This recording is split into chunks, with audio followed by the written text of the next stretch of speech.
Hello सभी को, मैं प्रीति सिंह विजुअल आर्ट क्लास से।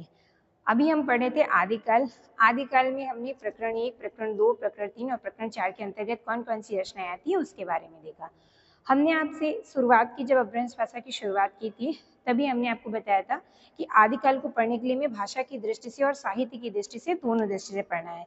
जब हमने साहित्य की दृष्टि से दिखाया था तो आपको बताया था सिद्ध साहित्य, रासो साहित्य, जैन साहित्य, नाथ साहित्य और आपका एक लौकिक साहित्य था। तो हम आज देखते हैं लौकिक साहित्य के अंतर्गत क्या आती है।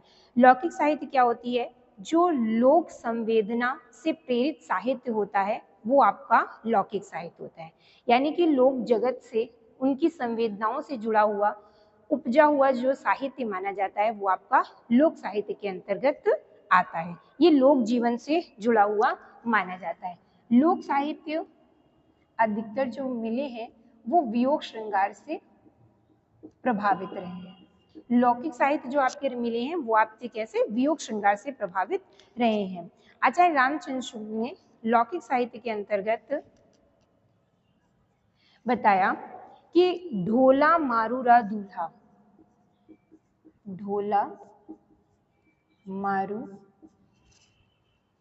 रादुहा,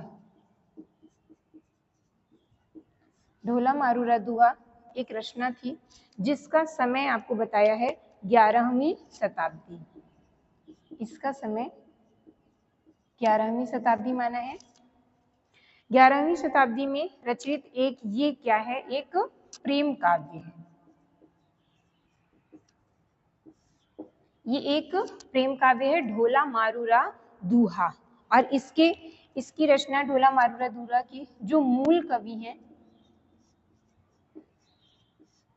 वो कौन है? आपके कल्लोल। इनके मूल कवि कल्लोल को माना जाता है। वह इसमें 11वीं शताब्दी में ये प्रेम काव्य के रूप में कल्लोल ने ढोला मारूरा दूल्हा लिखा था। उसके बाद 17वीं शताब्दी में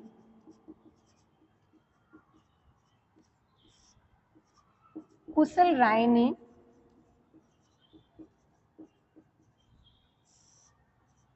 इसमें कुछ दोहे व चौपाइयों को बढ़ा करके इस साहित्य का विस्तार किया था। ठीक है, तो आपसे अगर मूल कवि पूछा जाता है तो कल्लोल आता है, बाकी इसके रचनाकार आपके कुशल राय भी मिलता है। ठीक है, अगर आपसे पूछा जाए मूल कवि कौन है तो कल्लोल है, और अगर आपने ऑप्शन में कुशल राय और कल्लोल दोनों आता है तो ये आपका विवादित प्रश्न होता है, क्योंकि ये कुशल राय भी उसके रचनाकार एक तरह से माने जाते हैं, क्योंकि इन्होंने 17वीं शताब्दी में इसका जो विस्तार किया तो इसमें कुछ दोहे और चौपाइयों को इन्होंने ऐड किया था। ठीक है, ये जो ढोला मारूरा दूल्हा है ये मुख्य रूप से दोहा छंद में लिखा गया है। ये आपका दोहा छंद में मिलता है, और इसमें ढोला नामक राजकुमार, ढोला नाम के राजकुमार व जो आपकी मारवड़ी नामक राजकुमारी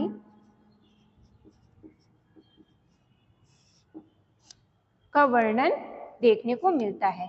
इन दोनों की ही प्रेम कथा देखने को मिलती है इसमें। ढोला मारूरा दूल्हा में किसकी प्रेम कथा है? ढोला नाम के राजकुमार और मारवाड़ी नाम की राजकुमारी की प्रेम कथा का इसमें वर्णन दिया गया है। इसकी एक ढोला मारूरा दूल्हा की पंक्ति है जो पूछी जाती है, सोरवियो दूल्हा भयो, सोरवियो दूहा भलो,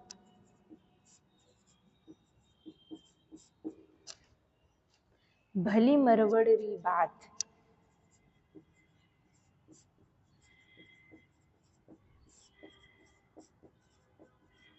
ठीक है, तो ये पंक्ति आपसे पूछी जाती है। पंक्ति किससे ली गई है?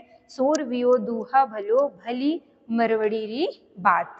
इसमें ये दूहा ढोला मारूरा दूहा से ली गई, मरवड़ी आपकी ये मारवाड़ी राजकुमारी। ढोला मारूरा दूल्हा जो है वो 11वीं शताब्दी में लिखा गया था, एक प्रेम काव्य माना जाता है।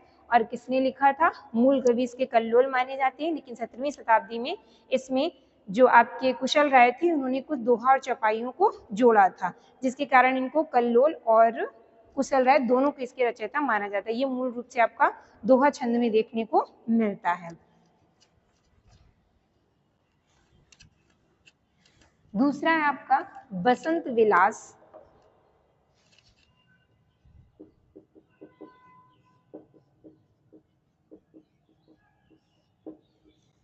लौकिक साहित्य के अंतर्गत बसंत विलास जो है, बसंत विलास का समय जो है वो 13वीं शताब्दी माना जाता है।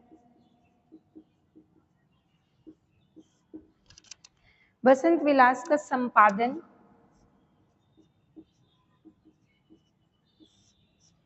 केशवलाल हरसरदराय ने किया था। केशवलाल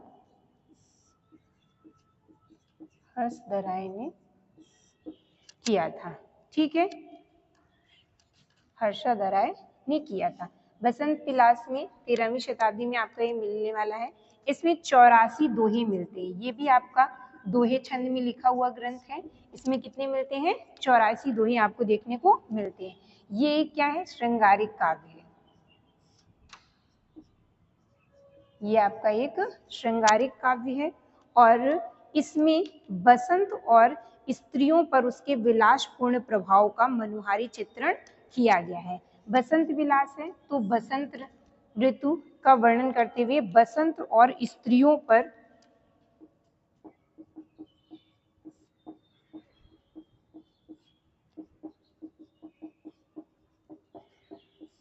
बसंत और स्त्रियों पर उसके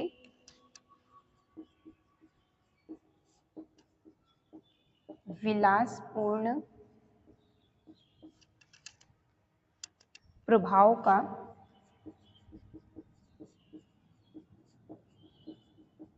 मनोहारी चित्रण मिलता है। ठीक है, बसंत विलास 13वीं शताब्दी में किसने संपादित किया था? केशवलाल हर्षदराय ने। ये दोहा छंद में लिखा गया है, श्रृंगारिक काव्य है। इसमें बसंत और स्त्रियों पर उसके विलासपूर्ण प्रभाव का मनोहारी चित्रण किया गया है। वैसे लौकिक साहित्य के अंतर्गत जो आपका सबसे प्रमुख रचना मानी जाती है वो है रामायण, जो आपके लोक जीवन पर आधारित लेकर के लिखी गई थी। लौकिक साहित्य का सबसे प्रसिद्ध ग्रंथ रामायण को माना जाता है। रामायण का अन्य भाषाओं में कई कवियों ने अलग अलग भाषाओं में उसका अनुवाद करके लिखा है। ये आपसे पूछा जाता है, इसको लिख लें, रचना, रचनाकार व उसकी भाषा। जैसे कि आपका पहला है कृत्तिवास रामायण।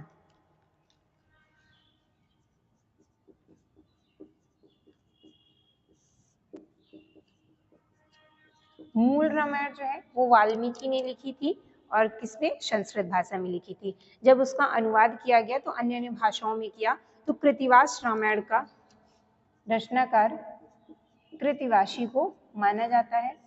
और इन्होंने किस भाषा में किया था? बंगला भाषा में। कृत्तिवास रामायण आपको किस भाषा में मिलती है? बंगला भाषा में। और दूसरा है आपकी कंब रामायण।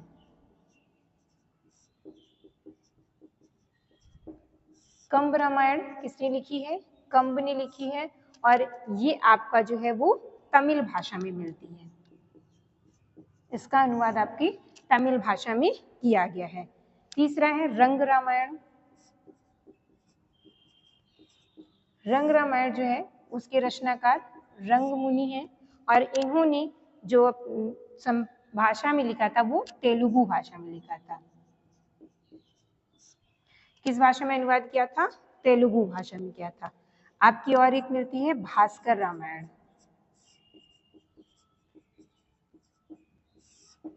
भास्कर रामायण किसने लिखी थी? भास्कर ने, और ये इन्होंने लिखी थी तेलुगु भाषा में।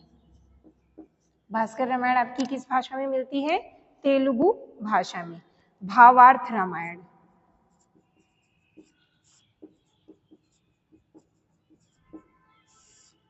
भावार्थ रामायण को लिखा है एकनाथ ने और ये आपकी मराठी में मिलती है। मराठी भाषा में इसका अनुवाद किया गया था। अर्ध रामायण,